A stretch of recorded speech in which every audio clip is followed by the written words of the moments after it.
but they are not a program partner, and they do not make any decisions with regards to the GreenStep Cities program, nor do they fund the GreenStep Cities program.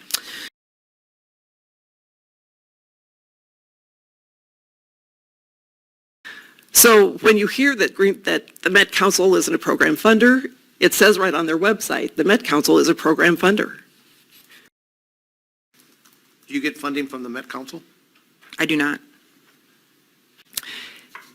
And you have to ask yourself, why do they conceal the Met Council's involvement in this program? Why is that concealed?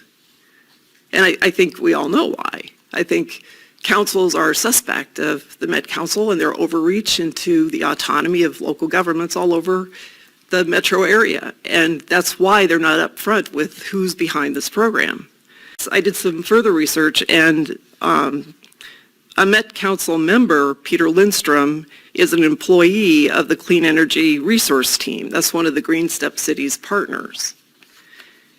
And you can see in his bio that his job is to work with cities to join and deepen their involvement in Minnesota GreenStep Cities. So he's the person charged with pushing this program through local governments. That's his job. And he works for one of the GreenStep Cities partner organizations.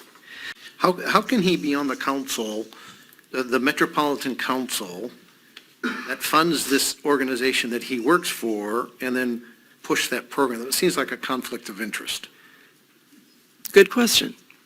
The best practices that are here are not any kind of, they're not based on any universally accepted, standardized anything. These are best practices that the Met Council and these few people drew up, and they're subjective best practices. They're not objective. Who drafts these ordinances? Is it folks like yourself that are not part of the government working with the one employee at the Pollution Control Agency, and collectively you draw these up? Again, a colleague that's a planner, works on those things because that's what he does.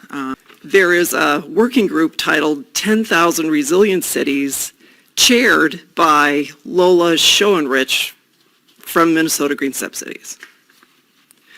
So this is indeed a national organization, and their goal is to get 10,000 cities to become a part of it.